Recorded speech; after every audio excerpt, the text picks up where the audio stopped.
Once again, Reka made her way through the darkened halls of the ship in search for a better place to hide. Perhaps if she made it back to her room, she could simply barricade it and wait things out. She thought to herself before her train of thought suddenly got interrupted by the sight of two nervous-looking crew members beckoning her closer.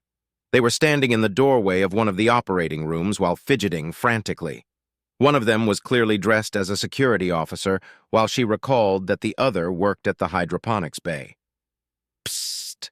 We just found the perfect hiding spot. If you hurry, we'll let you join us." The security officer whispered at her while his friend was using a flashlight to keep an eye on both sides of the hallway. Seeing no reason not to trust them, Reka hurriedly ran over to the two of them. As soon as Reka stepped inside, she felt one of them try to tackle her to the ground. Being a researcher, she'd never really cared much for physical fitness, and quickly found herself overpowered with her arms restrained behind her back. At which point, her assailant's accomplice began to tie her up. "Wait, let me go! What are you doing?" she asked with tears staining the corners of her eyes. "I'm sorry, but this is our only chance." The horticulturalist mumbled nervously as the security officer picked up the squirming girl. "You've got the blood?" he asked while turning to his partner in crime. She nodded quietly and held up a bunch of blood bags. "All right, you know the plan. Let's go." Reka struggled and tried to kick them, but alas, her captors had tied her up pretty tightly, and there was no way she could properly wind up a kick while being dragged by tied-up ankles over the cold, hard ground. Thunk, thunk, thunk, wait. Thunk, thunk, thunk. She heard something reverberate through the ship's icy metallic floors. Something was running towards them, something heavy. The Gaian must have followed me, she thought to herself. Well, fuck it. It's not like I've got any better ideas. She mentally braced herself, sucked in a large breath of air before yelling out to the hulking beast as loud as she could, "Help!" The thumping of its feet became louder and louder just as the interval between each step shortened. It had heard her plea for help, and even though they spoke two completely different languages, sensed her distress. It was closing in on them. Her captors could hear it now as well. They tensed up at first, but quickly recovered. The former security officer managed to steel his nerves and encourage his partner to do the same. "Just keep running. We'll be safe once we reach the tetroot seeds. It won't be able to get us, and the seed's holy properties will stop the creature's soul magic. Then all we'll have to do is begin the ritual. But whatever you do, don't look into its eyes, or else it'll take control of your mind." "Wait, I thought it used those to turn people to stone?" she retorted through labored breaths. "Don't be ridiculous, that stuff only happens in fairy tales." They managed to drag Reka to the cafeteria just in time to where they'd set up a large circle of the aforementioned seeds. With little care for her safety, the two miscreants left her outside of the holy herb barrier and were delighted to see that the beast was being repelled by its divine power. It had stopped right in front of their sacrifice, not because it didn't wish to harm her, but obviously due to the magical properties of space oregano. The glorified farmhand began to chant, "O great Gaia, mother of all that is cursed, vanquisher of the righteous, please, we beg of thee, accept this humble sacrifice and grant us control of this child of yours, so we may do thy bidding and spread thine faith. All we ask in return is to be spared. And maybe some cool Gaian powers," the former security officer added as the two of them began to one by one open up the blood bags before throwing them at their unwilling sacrifice, covering her in blood. Reka was shuddering and shaking heavily, but right as the two would-be cultists were opening another bag, the hulking monstrosity cut them off by walking straight through their holy barrier. I don't think it worked," the former horticulturalist, now self-taught detective whispered to her friend. At which point, each of them turned pale and took a frightened step back before attempting to run away. But as luck would have it, among a couple other things, Gaians are blessed with a keen regard for rules and regulations, whenever it suits their needs, of course. And among Gaians, no rule is more well known than the one that pertains to what happened when one fucks around. So with an overabundance of righteous fury and an underabundance of care for interspecies diplomacy, it punched one of them in the back of the head before drop-kicking the other across the room. Actually, no. Scratch that. The most well-known rule is obviously the 34th.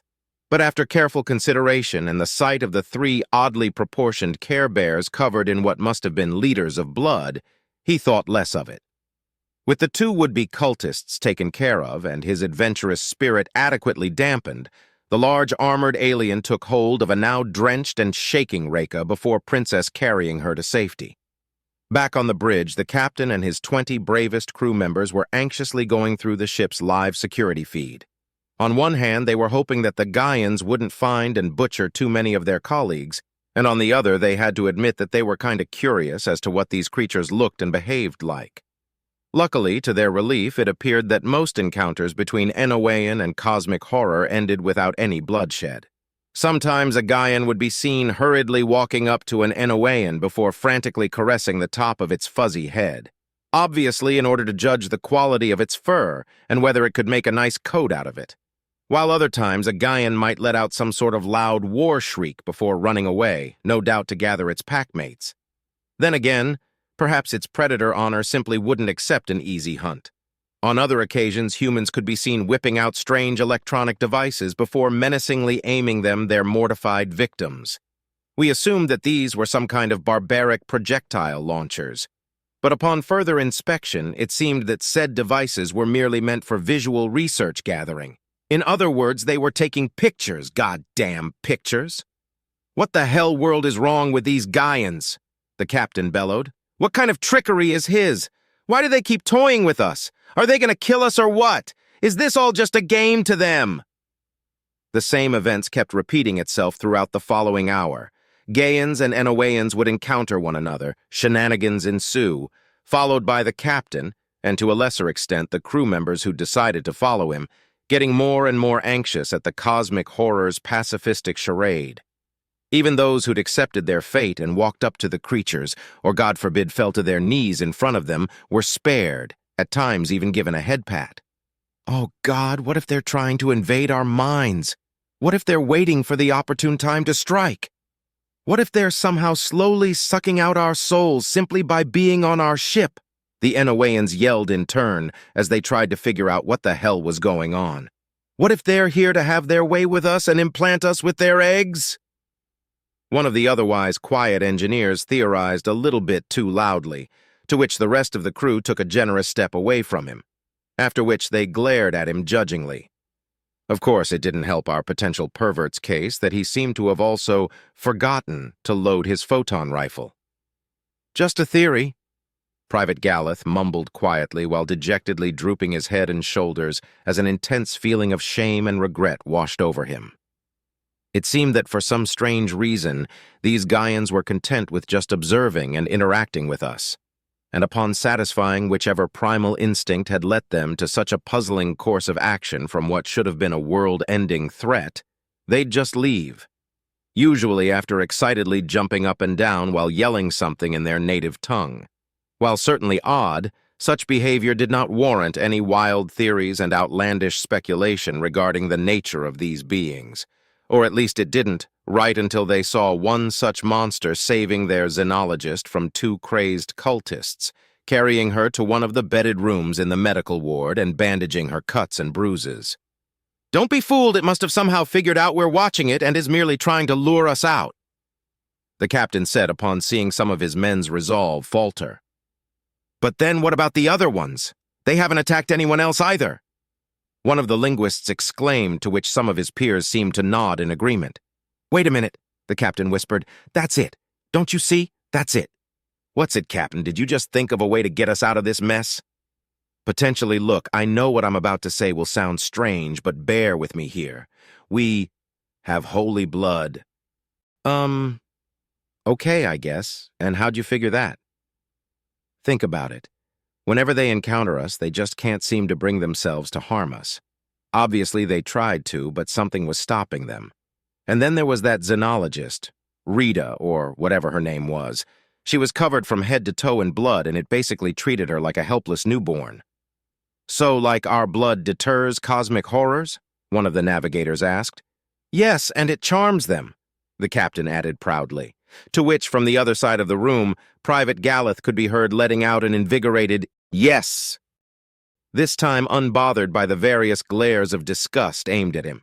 Well, I hope you're right, Captain, 'cause I fear shit's about to go down. One of the engineers remarked as the large monitor revealed how 3 armored Gaians were heading towards the bridge.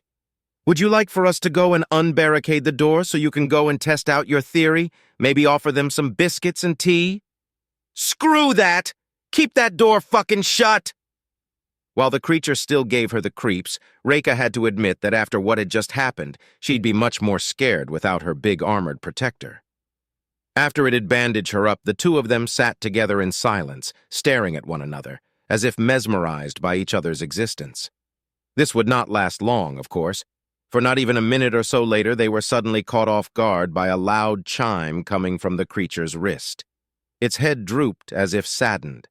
Apparently it knew that its time with its new alien friend had come to an end. The Gaian reached over to the device, pressed a button at which point the frightening voice of yet another cosmic horror could be heard emanating from it. It sounded in hurry and somewhat nervous, which roused her new friend into action. As it sprinted out of the room and through the hallways, Reika felt conflicted. Her instincts told her to be relieved, that what she had assumed was a monster was leaving. But the more rational part of her mind felt saddened and lonely. While she'd been distrustful of it at first, the creature truly seemed kind and excited to be around her.